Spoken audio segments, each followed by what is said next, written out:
Благодарам, председателе. Колега Газмен, значи накрая трековте една голема вистина.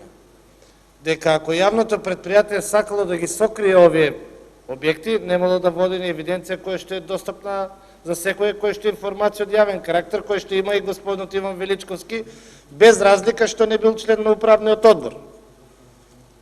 Така да тоа се информации кои што се од јавен карактер.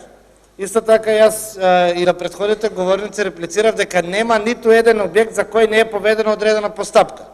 Иако има секаде, некаде има реални поголеми проблеми, некаде помали проблеми, некаде веќе се упишени, меѓутоа за сите објекти се водат одредени постапки.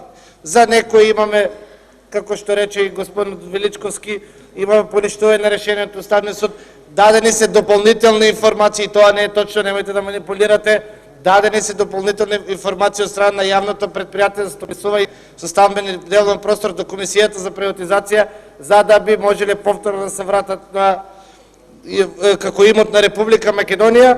И сакам да ви кажам дека овој проблем не го има само Република Македонија. Значи, овој проблем го имаат сите поранешни републики од поранешната федерација.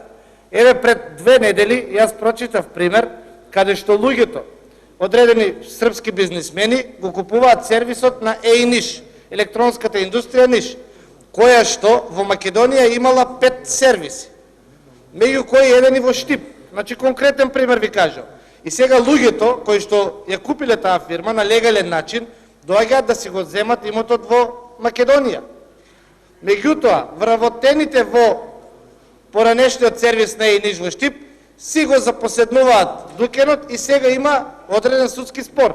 Колку време ќе се одвива тој судски спор, јас сега не навлегувам, не сум судија, можеби и вработените имаат одредени акции удели па се во право. Значи, не сакам грешка да бидам сватен. Меѓутоа, сакам да кажем дека има проблем. Сега оваа судска процедура, оставен апелација, управен и така натаму, може ќе тече 2-3 години. Истите такви проблеми ги има и Република Македонија. Не зборувам се воопшто, не сакам повторно од човекот кој што е председател на либералната партија и кој што ги поддржуваат гејраковите да интерпретираат тука погрешка дека јас сум рекол дека единствен проблем се адвокатите. Да, јас тоа го кажав, вие го злоупотребивте, ви кажав дека во одредени држави од поранешна Југославија заради од нашето законодавство имаме проблем. Ама не дека е тоа генерален проблем, па Маријанче да рече така срамота лажете колеги.